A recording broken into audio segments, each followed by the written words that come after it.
across America, what products could you think of right now? Most people couldn't name 3 products that we manufacture on a large scale. That's including a pencil. I can name one. In crack.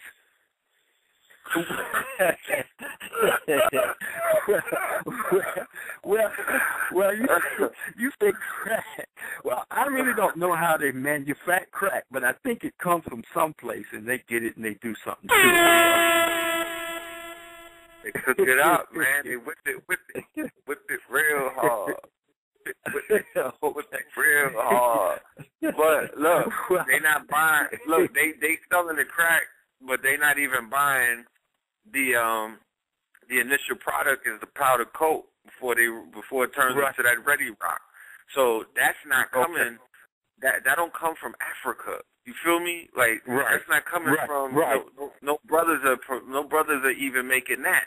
So even with that, they still a customer. You dig what I'm saying? Like that's not being exactly. They still a consumer. They still a consumer. And that's for all rights and purposes, that's a product that has been, one of the top products that have been used to destroy our people. I mean, let's do the knowledge. Like, if we celebrate the Willie paradigm, right, which is a big Willie is somebody that's pushing kilos of cocaine, right, or keys of crack, right, cooking it up. You feel me? Like, just imagine how much crack that is. I know. That's a lot of crack, B. So you know what I'm saying? Like somebody that's busting out in a 600 SEL Mercedes-Benz, presidential Rolex watch, platinum jewelry. It's a lot of crack, man. That's a lot of crack. Yes. Because we're talking $100,000 for those items you just mentioned, right? We're talking about 100 G's for those items that you just mentioned that they go and purchase as a result of selling that crack to our people, which is not but poison, right? Right. Yep.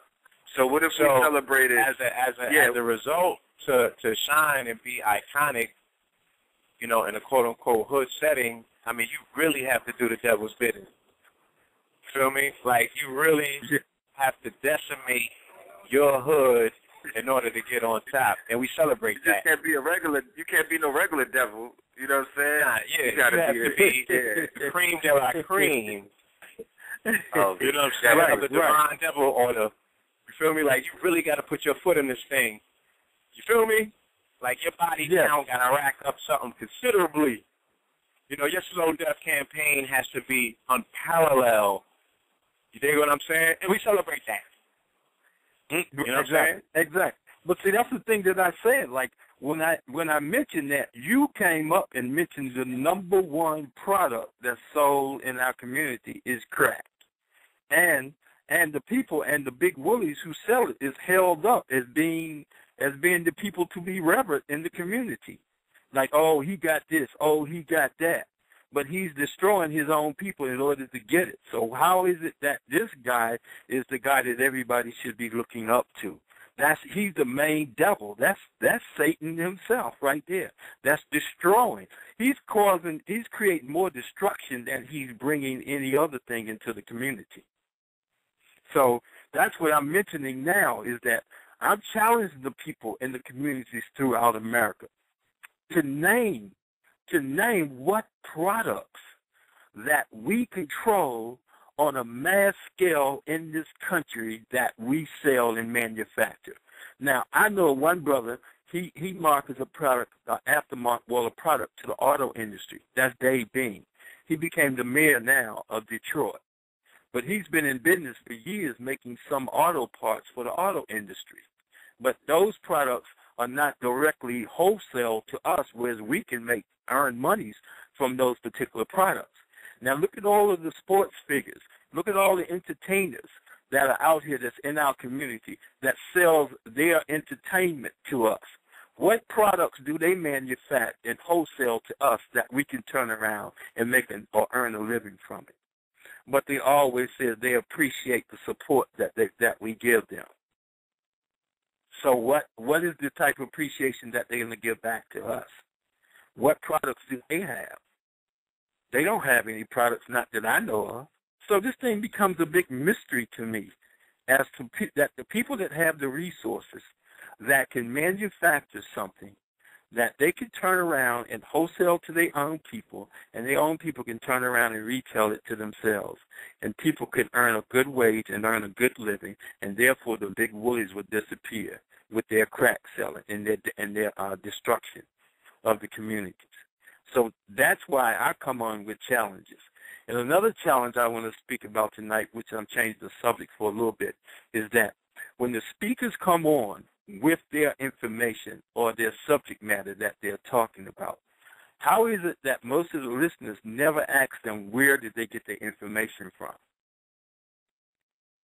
See, we just can't allow people to keep coming on saying they did some research, but they never tell us where was their research conducted at, and where did they get this information from?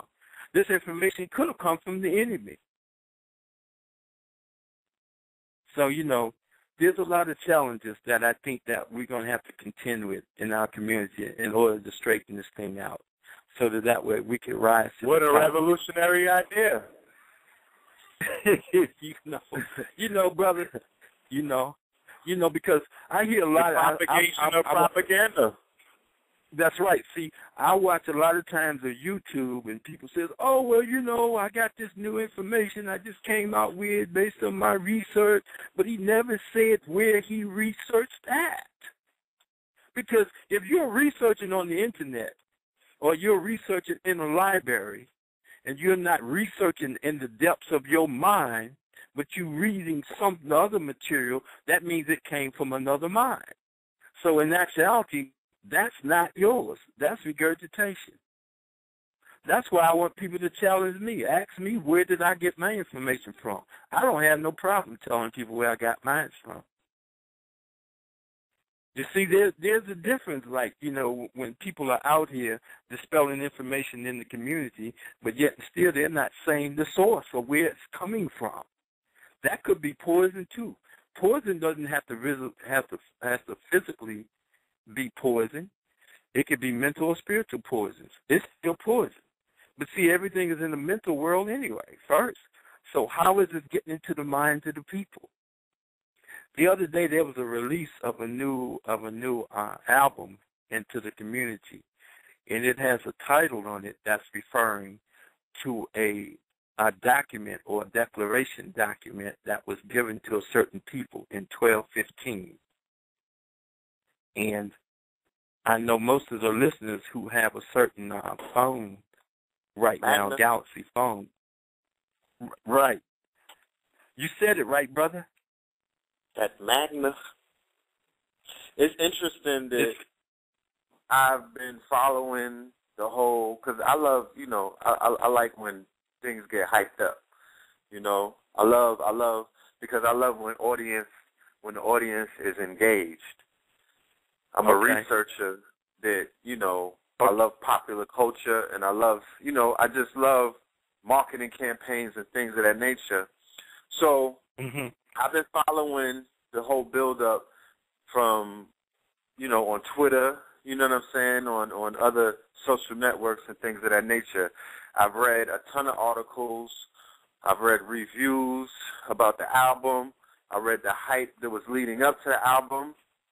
Interestingly enough, nobody has never wrote anything or mentioned, even on Twitter, with all of these enlightened hip-hop bloggers and everything, but nobody has ever said anything about the Holy Grail, and nobody has written an article about what the Magna Carta is. And I was like, wait a minute. Right. I'm like, how can we miss, why are we missing this? Like, why, this is a chance to enlighten and teach. This is a chance, you know what I'm saying? Like, there's nothing, I give the brother props I give the hip-hop community props, not just Jay-Z, but I'm giving all of them props because they're tapping in to, with the whole Yeezus album, Born Sinner. Like, they're taking iconography of this whole Christian iconography and flipping it. Because we're speaking about hip-hop. Hip-hop is what we had deemed it's almost a religion at this point. You understand? The impact that it's having is almost a new age religion for children of all ages, colors, size, creeds, and everything. They don't go to church no more. They listen to verses off of these rap songs. That's right. Exactly. That is the drum now in the community, where before on the continent and on the shores when it came here and heard it through the grapevine, the symbol of the fish that was carved on the trees, and a lot of people don't realize what that little fish symbolism is when a lot of people have that on the tail of their car. That little fish image, or that little shape of a fish, was that when the slaves wanted to know the meeting was going to be held at, they would carve that on the ground or carve that on a tree. And you just keep looking for the next fish and the next fish and the next fish, and it would lead you to where the secret meeting was held so that the slave master would not know where the slaves was. But see, now hip-hop has taken that over. What Marvin Gaye said back in the 70s for the people of my generation is that I heard it through the grapevine. That's how we knew when the next protest or the next riot would break out in the next town. People would jump in their cars and drive over to the next town, spread the word with the mouth almighties in this town. They would spread the word to everybody, and it will keep going on and keep going on. Hip-hop has taken over, and that's what it is in the modern-day time. Like you said, my brother, that title comes out, and no one in the media has written about the thing of the title. Like right now, most people don't even know what Magna Carta means. They think it has something to do with the brother's surname. That's what they're thinking. Because you see how people will just assume things and won't really know. And if you notice, the year was left off. Mm-hmm. And if you total up the year, the Magna Carta 1215, you'll get the number 9. If you total up the year, the Bill of Rights, you'll get the number 9. All of those things has a significance.